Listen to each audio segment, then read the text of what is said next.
This is the Google Pixel 9 Pro XL, and I want to give you guys what I guess you can call my end of year review, share with you guys my experience and thoughts of using this device. And spoiler alert, it's an amazing phone. It's beautiful, it's gorgeous, it's awesome, it's powerful, all of the above. Absolutely love it. Let's start things off with design. It's beautiful. I love the flat frames. And for those who say it looks more like an iPhone, it feels more like an iPhone, I'm fine with that. I'm all for it. I think that's okay. I really do like this design. It still has that Pixel design from the Pixel 6. When the Pixel 6 series was unveiled, it was a whole different approach to the design, and every year they kind of refined it more and more, and this one is great. I have the hazel color and I love it. I'm happy that I went with this. It's like a gray color and it's gorgeous. Absolutely love it. And I do want to rock this without a case, but I still have one, and I have this case right here from Pitaka. I'll leave a link in the description down below. It's also MagSafe. It's Mag Easy Case 6, and it's minimal, it's clean. Absolutely love it. Links will be in the description down below. Now, because of rocking this case, it's not too much of a concern anymore, but when I take it off, I can still see my fingerprints on the side frame, so I still wish this was a matte finish rather than a glossy one. So if you are going to have like a skin on the back of your phone, or if you're not going to use a case at all, just keep in mind that the side frames is going to collect lots of fingerprints, and I guess that's something either you don't care about or it just gets really annoying. Display quality is also great. It gets super bright, it gets super vivid. I've had no issues whatsoever. I've recently gotten back into Call of Duty Mobile, like playing it quite often, and I can't tell you how great it is with this display. Watching YouTube videos is phenomenal.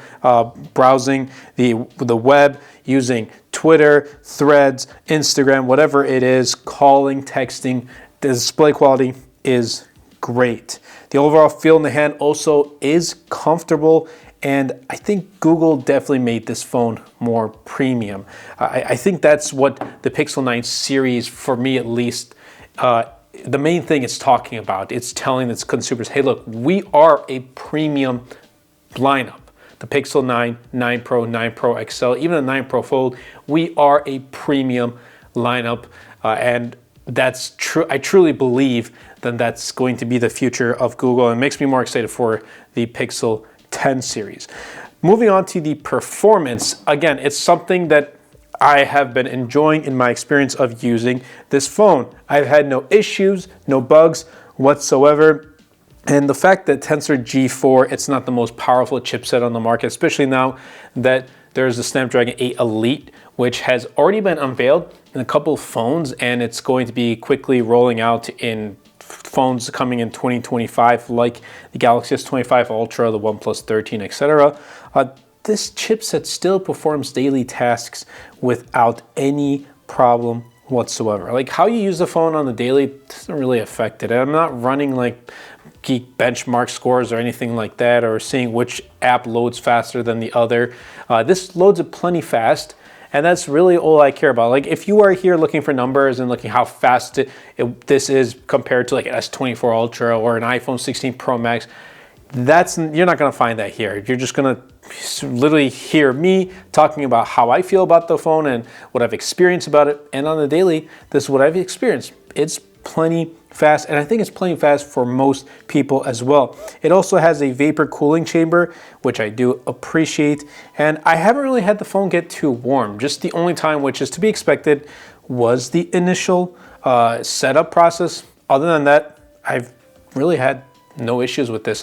Sometimes I'll use this to like cast a video onto my TV or whatnot, and I'll have it running for a couple of hours and no problems whatsoever. Or I'll have it on Google Maps, again, no problem whatsoever. So it's been great, and I do appreciate that there's 16 gigs of RAM on board, and I do kind of suspect that that's going to be for the new AI features that have come with the Pixel 9 series with Gemini, etc. But having more RAM, again, something I do appreciate. The Pixel UI is still one of my favorites. It's up there with Samsung's One UI. It just feels clean and minimal, And I don't know, but for me, I feel like I'm more productive. It sounds kind of weird, but when I'm using a Pixel phone, I just feel like more productive. I want to get more work done and just kind of like check mark things off my to-do list and say, okay, I completed it. I don't know. I just feel productive using this phone. I guess that's a good thing because I have to be productive for the YouTube channel, for the business. So I do appreciate that. So good job in that aspect, Google. Android 15 is also available here. And 7 years of software updates, I do appreciate. I don't know if I believe Android 15 counts as the first major software update. So technically we're going to be in 6 more years, but yeah, that's still plenty of years, 6 years of holding onto your phone. And a lot of people are holding onto their phone longer and longer. So it only does make sense. And then the one thing I've come to really appreciate is the ultrasonic fingerprint sensor. It's so fast. And I also do have Face Unlock too. That's also plenty fast. It's not like Face ID like on the iPhone, so it's not going to have like all those other biometric stuff, but it's still plenty fast. But fingerprint sensor, just look at that. Fast, accurate, all set to go. Good job, Google. They really refined it and added the little things that do matter, that do make the daily use of the phone just much cleaner and much smoother. Absolutely love it. Great job, Google. The cameras are also on point. Like if you pick up a Pixel, you can't go wrong. I've been saying this for a while now. My first Pixel was a Pixel 4a that I picked up on 2020 or in the year 2020. So it's more than 4 years ago now, going into 5.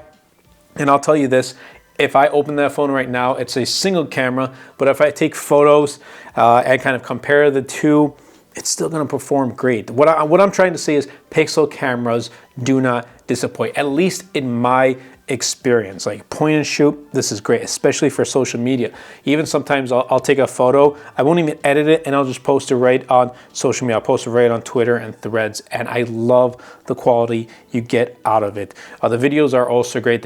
Just the triple camera setup in general is great, and it's up there with the iPhone and with the Samsungs. And if you want to start making content, I think this is a great phone, especially with the camera, to start making content. Now, how has the battery life been in my use? And ending off with this end of year review, it's been phenomenal.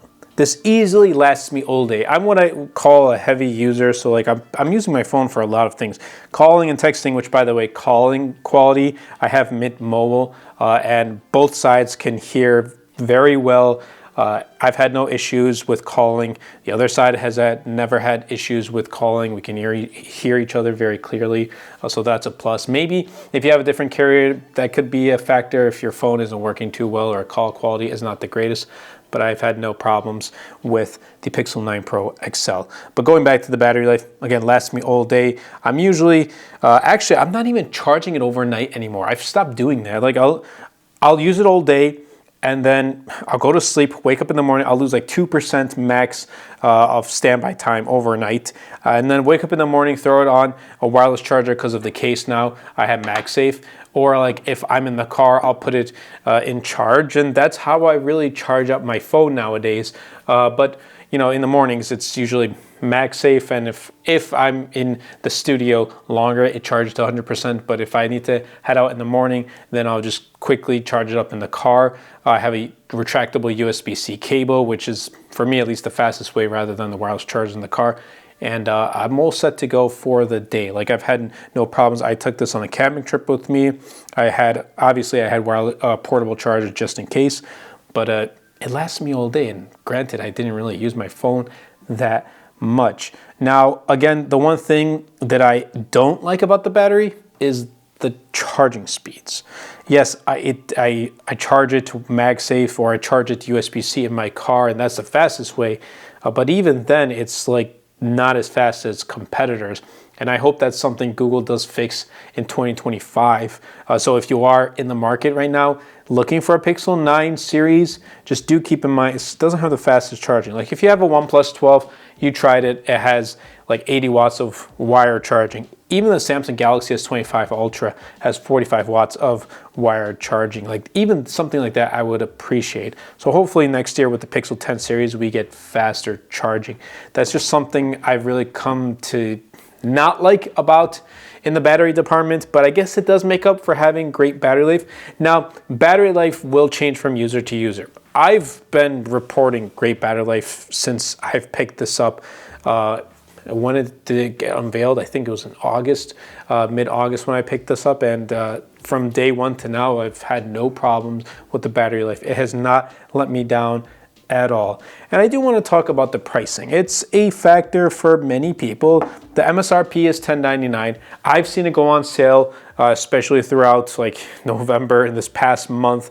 Now that we're in December, it's still going to be on sale. And I'll be leaving links in the description down below if you want to check it out. Don't pick this up for MSRP. Don't pick it up for $10.99 because you know you're going to get it on sale. And these Pixel devices frequently go on sale. But what I also don't like about the MSRP price on top of that is the fact that it's 128 gigs of storage for the base. I think the base should have been 256 gigs. Again, that's just me, but hopefully, again, that's something next year that Google kind of just puts aside and says, all right, 256 gigs is now the base. And while this is also more expensive than last year's 8 Pro, because the true successor to the Pixel 8 Pro is the Pixel 9 Pro XL. The Pixel 9 Pro is, I believe at least, it's a brand new lineup, whereas the Pixel 9 is the successor to the Pixel 8. But while it's more expensive than last year's 8 Pro, I feel like Google did put in the work and the refinements, the improvements to really justify the price increase with this more premium design, amazing display, amazing camera, and awesome battery life. So to wrap things up, I'm genuinely enjoying the Pixel 9 Pro XL.